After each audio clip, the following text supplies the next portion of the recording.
வாங்க ஃப்ரெண்ட் ஜிஆர்டிக்கு உங்களை அன்புடன் வரவேற்கிறேன். நேற்று தான் பார்த்தீங்கன்னா ஒரு மிகப்பெரிய சரிவை தங்கத்தோட விலையும் வெள்ளியோட விலையும் சரிஞ்ச தேவையில்ல.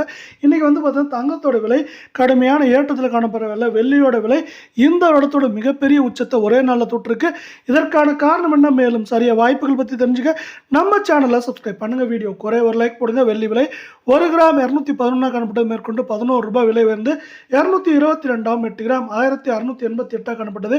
ஒரே நாளில் 88 ரூபாய் விலை வந்து 1776 காணப்படவில்லை. ஒரு கிலோவுக்கு ஒரே நாளில் வெள்ளியோட விலை 11,000 அப்படிங்கிற மிகப்பெரிய உச்சத்தை தொட்டு காணப்படுற வேலை. இது மேற்கொண்டு இந்த வாரத்தில் நம்மளுக்கு பார்த்தீங்கன்னா 2,30,000 நம்மளுக்கு 2,10,000 15,000 வரை இருக்க வாய்ப்புகள் இருக்கு. அதே சூழலில் அடுத்து 24 தங்கத்தோட விலை 1 கிராம் 13,473 இருக்கவில்லை. 55 ரூபாய் விலையேற்றத்தோட 13,528 ரூபாய் இருக்குது. இதே வேலையில் நம்மளுக்கு 8 கிராமோட விலை 1,07,784 காணப்பட்டது. 440 ரூபாய் அதிரடி ஏற்றத்தோட 1,08,224 அப்படிங்கிற அதிரடியான ஏற்றத்தில் காணப்படவில்லை. தங்கம் மற்றும் வெள்ளியோட விலை இந்த ஏற்றத்திலிருந்து சரிவு பாதையாக மாறணும்னு ஆசைப்பட்டீங்கன்னா நம்ம வீடியோவுக்கு ஒரே ஒரு லைக் மட்டும் போடுங்க. இதே வேலை அடுத்து நம்ம 22 தங்கத்தோட விலையை பார்க்கலாம். 24 தங்கத்தோட விலை 440 ரூபாய் விலை வந்திருக்க வரல. 22 தங்கத்தோட விலை 1 கிராம் 12,350 காணப்பட்டது, மேற்கொண்டு 50 ரூபாய் விலையேற்றத்தோட 12,400 சவரன் விலை 98,800 காணப்பட்டது. 400 விலையேற்றத்தோட 99,200 ரூபாவாக காணப்படுது. தங்கம் மற்றும் வெள்ளியோட விலை மீண்டும் சரின்னு ஆசைப்பட்டீங்கன்னா நம்ம வீடியோவுக்கு ஒரு லைக் மட்டும் போடுங்க. இந்த வாரத்தை பொறுத்தவரை இது மேற்கொண்டு எப்படி இருக்குன்னு பார்த்தீங்கன்னா ஏற்றம் அப்படின்னு பார்த்தீங்கன்னா 2,500 3,000 சரிவுன்னு பார்க்குறப்போ 2,300 3,000 அப்படிங்கிற ரேஞ்சில் இருக்கிறதுக்கான வாய்ப்புகள் அதிகமாக இருக்கவில்லை.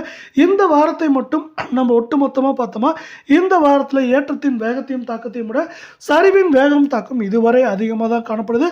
ஆனால் வெள்ளியோட விலையில் இது மாற்றம் தலைகீழாக இருக்குது. ஏன்னா வெள்ளியோட விலையில் ஏற்றத்தின் வேகம் தாக்கம் சரிவின் வேகம் தாக்கத்தை விட அதிகமாக இருக்குன்னு சொல்லலாம். ஏன் இந்த ஏற்றம் அப்படின்னு பார்த்தீங்கன்னா உலகளாவிய இருக்க ஒரு நிச்சயமற்ற சூழ்நிலை தான். பங்குச்சந்தையை பொறுத்த வரைக்கும் பார்த்தீங்கன்னா எப்படி இருக்குன்னா ஒரு நாள் ஏற்றம் பண்ணது ஒரு நாள் சரிவை காணுது. இந்திய பங்குச்சந்தையை பொறுத்தவரை 85,500 புள்ளிகளுக்கு மேலே காணப்பட்டது. இப்போ 84,100 புள்ளிகள் அப்படிங்கிற திடீர் சரிவை சந்திச்சிருக்கு. இதே வேலை அமெரிக்க பங்குச்சந்தையானது 48,800 900 புள்ளிகள் போனது. இப்போ 48,200 300 புள்ளிகள் அப்படிங்கிற ஏற்றம் சரிவில் காணப்படுது. இந்த நிச்சயமற்ற தன்மையானது தங்கம் மற்றும் வெள்ளியோட விலையிலும் அதையே ஒரு விஷயமா செய்து, அதாவது தங்கத்தோட விலை பார்த்தீங்கன்னா திடீர்னு கடும் ஏற்றம் திடீர்னு கடும் சரிவு அப்படிங்கிறத மாறி மாறி செஞ்சுட்டே இருக்கு. இதன் காரணமாக தான் நம்மளுக்கு தங்கத்தோட விலையும் வெள்ளியோட விலையும் இது மாதிரி ஒரு ஏற்றத்தை, அதாவது சீசா மாதிரி ஏற்றத்தை மாறி மாறி வச்சுட்டே இருக்கு. அது மட்டும் இல்லாமல் அமெரிக்க டாலரின் மதிப்பும் இதற்கு ஒரு முக்கியமான காரணமாக பார்க்கப்படுது. அமெரிக்க டாலரின் மதிப்பானது பார்த்தீங்கன்னா 99 ரூபாய் என்ன இருக்குன்னா 99 ரூபாய் 90 பைசா அப்படின்ற ரேஞ்ச் வந்து 99 ரூபாய் 20 பைசா அப்படிங்கிற ரேஞ்ச் வந்திருக்கு.